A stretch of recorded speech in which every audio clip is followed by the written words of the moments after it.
Hello students, in a series of lectures on computer networks, we will today learn about WWW and HTTP.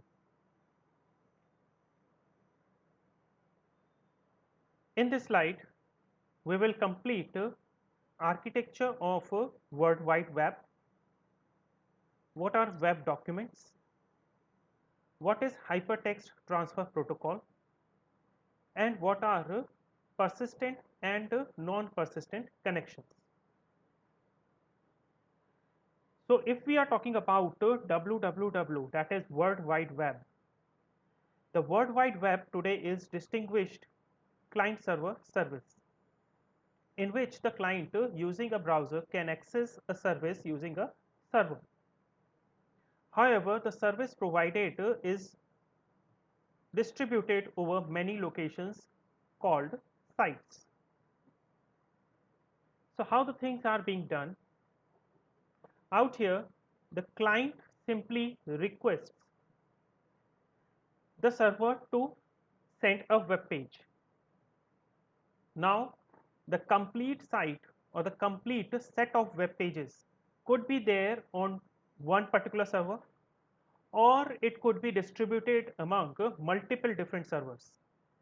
So if it is distributed among multiple different servers, we have to send requests to different servers to gather all different web pages so that a complete website can be viewed onto the browsers. Now this type of a distributed World Wide Web is being used nowadays mostly for browsing internet. Now what is a browser? The browser is an application which has got multiple different functionalities. For example, it has got a controller which controls the HTTP, FTP, Telnet, SMTP and all different types of protocols that we are learning out here in computer networks. Apart from it, it also has got a certain set of interpreters. Now what these interpreters do? They simply translates different programming and markup languages so that we can understand it.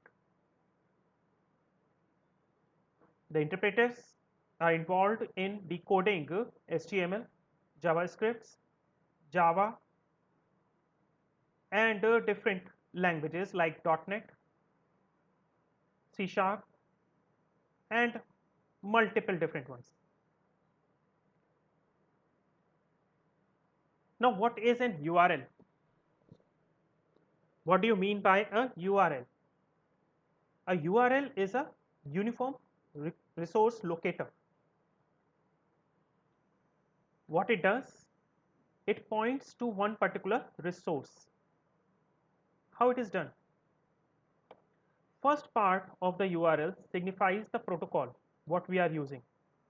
For example, we can use HTTP protocol, we can use HTTPS protocol, we can use FTP, or we can use any other different protocols whichever are listed.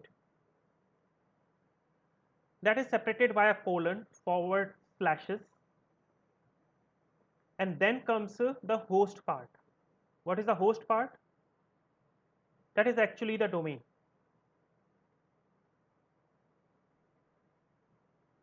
Or the IP address to which we want to address. It is followed by a colon and the next part which is a port. Now what is a port? It is a logical address that signifies the service. So out here, if we are using HTTP, then what is the default port? That is 80. Make it remember, it is not for HTTPS, it is not for FTP, it is just for HTTP, Hypertext Transfer Protocol. After that, we can give the actual path to the file. The complete thing, that is a combination of protocol, host, port and path, is known as a URL. It can give me the exact location of a file needed onto the World Wide Web. Now, one more thing is prominent, that are cookies. Now, what are cookies? The World Wide Web is originally designed as a stateless entity. Cookies are needed for extending the functionalities of the web, such as to remember the past clients in order to show and customize the web page according to the preferences. Now, how these cookies are created and where they are stored? When the server requires or receives a request from the client, it stores the information about the client in a file. It can be stored in a file or it can be stored in a string. The server includes the cookie in the response that is sent to the back to the client. When the client receives the response, the browser stores the cookies in the cookie directory. Now, the client will be using this particular cookie directory for easy manipulations of the web page that is received from the server. Now, if the same information is saved at the server side, they are mostly known as servlets. Now, what are web documents? There are three types of web documents. That is, they are divided into three broad categories. First one is static, second is dynamic, and the third one is active. The category is based on the time at which the contents of the documents are determined.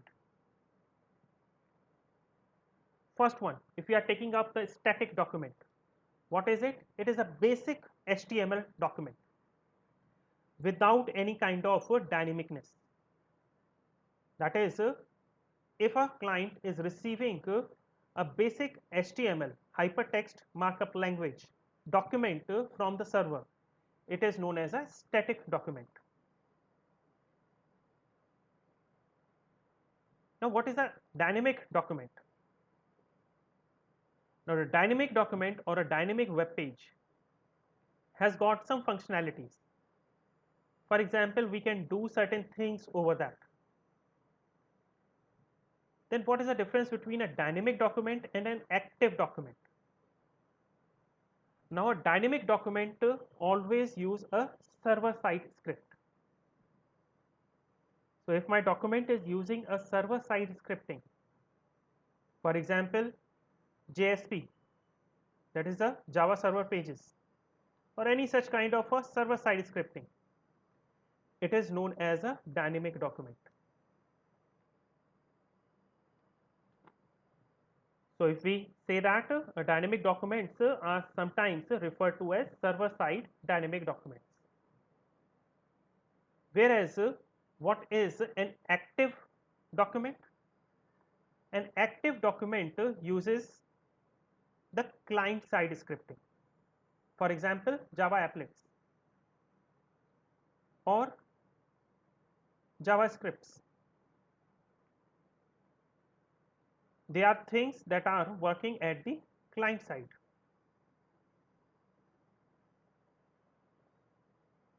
So, if the active documents are sometimes are also referred to as client side dynamic documents. Means what?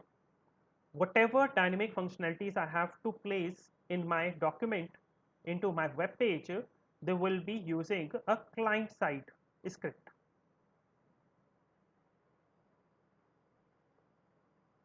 Now, what is HTTP? Hypertext Transfer Protocol is used mainly to access the data over the World Wide Web.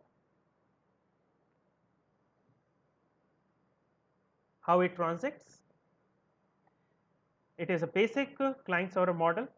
It's the client sends the HTTP request to the server and the server responses back as a response. What it uses? Most well-known port what is used is port number 80. Now, what are the messages that are sent as a request and what are the response message? So, in a request message, what we are having, a request line, what type of a request I want to send. It could be a GET request or whatever. Then there comes the header, followed by a blank line, and then the body. If I want to send some message, then the body will be there, otherwise there will be just a simple request line. What is there as a response? As a response, there is a status line, the response line. For example, post. There is a header, followed by a blank line, and the body. If the server is responding by a message, then only the body will be present, otherwise there will be no body part. I think you understood what is a message, request message, and a response message. Now in HTTP version 1.1, specify a persistent connection by default. Now what is a persistent and what is non-persistent? So a persistent and non-persistent goes with a particular rule. That is, in a non-persistent connection, one TCP connection is made for each request response. That is, for each and every request and response, a new TCP connection is created. Whereas in a persistent connection, the server leaves the connection open for more requests after sending a response. There will be one connection that is established. The server won't be closing that connection. It will be waiting for a new request from the client. Now the server can close the connection at the request of the client or if the timeout has been reached.